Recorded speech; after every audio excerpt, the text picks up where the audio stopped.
வணக்கம். குருவே சரணம், குருவடி சரணம். நான் உங்கள் ஏஎல்பி ஜோதிடர், அக்ஷய வாஸ்து மற்றும் மலர் மருத்துவ ஆலோசகர் ஈகை ஆண்டாள் வசந்தி. இன்னைக்கு இந்த பதிவுல திதி அடைப்பு, நட்சத்திர அடைப்பு அப்படின்னா என்ன? ஒருத்தர் இறக்குறாருன்னா அவர் வந்து நல்ல நேரத்துல இறந்திருக்காரா, நல்ல நட்சத்திரத்துல இறந்திருக்கிறாரா அப்படின்னு ஒரு கேள்விகள் வருது. பொதுவாக பிறப்புக்கு நட்சத்திரத்தையும் இறப்புக்கு திதியையும் பார்க்கப்பட வேண்டும். திதியை ஏன் பார்க்கிறோம் அப்படின்னா, அவங்களுக்கு அடுத்த வருடம் தவசம் கொடுக்கறதுக்காக திதியை நம்ம நோட் பண்ணி வச்சுக்கணும்.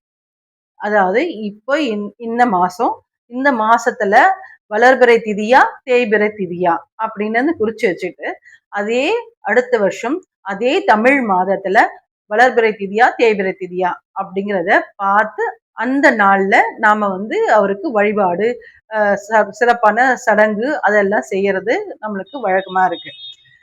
இப்போ இறந்தப்போ ஏன் நட்சத்திரத்தை பார்க்கணும் அப்படின்னா, அவர் மேலோகத்திற்கு செல்லக்கூடிய வழியில் ஏதாவது பிரச்சனை இருக்கிறதா, அடைப்பு இருக்கிறதா அப்படின்னு பார்க்கறதுக்காக தான் நாம நட்சத்திரத்தை பார்க்கிறோம்.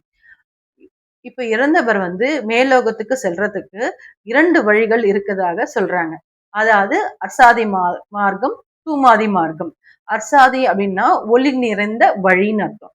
மார்க்கம் என்றால் வழி. அதே மாதிரி தூமாதி அப்படின்னா இருள்னு அர்த்தம்.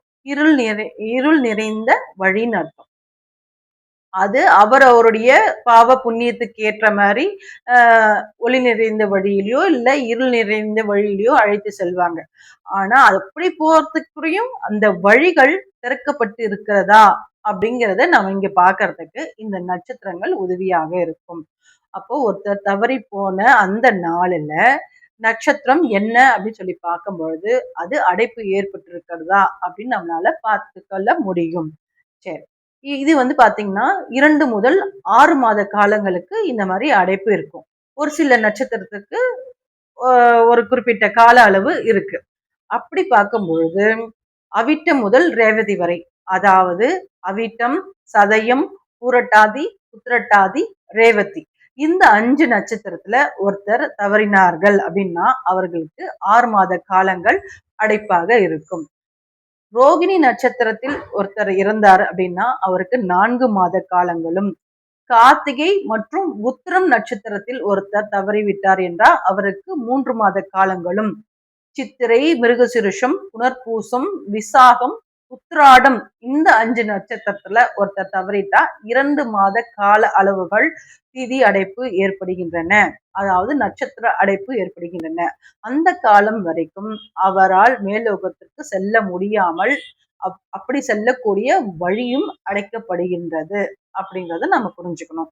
சரி, அந்த நேரத்துல அவருடைய ஆன்மா கண்டிப்பா அவர் எங்கெல்லாம் சென்றாரோ அங்கு தான் இருக்கும். அந்த நேரத்துல அவருக்கு உணவும் வெளிச்சமும் கொடுக்கப்பட மாட்டாது.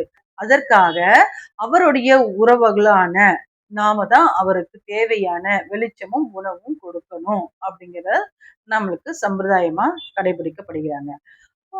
16 நாள் காரியம் முடிஞ்ச பிறகு கூட நாம் இதுக்கான சடங்கு முறைகளை நம்ம செய்யணும். இந்த குறிப்பிட்ட அளவு அந்த நட்சத்திரம் என்னவோ பார்த்து அந்த கால அளவுக்கு நாம இதை கடைபிடிக்க வேண்டும். அவருடைய போட்டோவுக்கு முன்னாடி ஒரு வெண்கல கிண்ணத்துல திரி போட்டு நல்லெண்ணெய் ஊற்றி விளக்கு எப்பவும் ஏற்றி வச்சிருக்கணும். அது இல்லாம ஒரு சொம்புல, ஒரு பித்தளை சொம்பா இருந்தாலும் பரவாயில்ல, அந்த சொம்புல நிறைய தண்ணீர் ஊற்றி வைக்கணும். காலையிலயும் மாலையிலயும் அவருக்கு என்ன தேவையோ, என்ன பிடிக்குமோ, இல்ல நீங்க என்ன செஞ்சிருக்கீங்களோ, சமைச்சிருக்கீங்களோ அந்த உணவை அவருக்கு படையலாக கொடுக்கணும், உணவாக கொடுக்கணும். இத அந்த குறிப்பிட்ட காலம் வரைக்கும் நம்ம செஞ்சுட்டு வரணும். அது வரைக்கும் வீட்டை அடைச்சு போட்டு போகக்கூடாது. தினமும் விளக்கு எரியணும் அப்படிங்கறது நாம புரிஞ்சுக்கணும். அதுக்கப்புறமா அந்த காலம் முடிஞ்ச பிறகு அந்த விளக்கையும் அந்த சொம்புவையும் நாம வேற யாருக்காவது தானமா கொடுத்துடலாம். இப்ப இறந்தவர் ஆணாக இருந்தா வேட்டி சட்டை கூட பணமும், பெண்ணாக இருந்தா புடவை, பிளவுஸ் அந்த மாதிரி வச்சு கொஞ்சம் பணத்துடன் ஒரு உணவையும் வாங்கி கொடுத்து யாருக்காவது தானமா கொடுத்துடணும். சரிங்களா? அதுக்கப்புறமா அன்னைக்கு உங்களுக்கு விருப்பப்பட்டா மத்தவங்களுக்கு ஒரு 3 பேருக்கோ 5 பேருக்கோ ஒரு 9 பேருக்கோ நீங்க வந்து உணவ தானமாக குடுக்கலாம். இந்த மாதிரி அந்த குறிப்பிட்ட கால அளவுக்கு நம்ம செஞ்சுட்டு இருக்கிறது மூலியமாக, இறந்தவருடைய ஆன்மா மேலோகம் செல்வதற்காக நாம் செய்யக்கூடிய ஒரு கடமையாக நாம் நினைத்து இதை செய்ய வேண்டும். இந்த காணொளி உங்களுக்கு பிடிச்சிருந்ததுன்னா, லைக் பண்ணுங்க, ஷேர் பண்ணுங்க, சப்ஸ்கிரைப் பண்ணுங்க. நன்றி. வணக்கம்.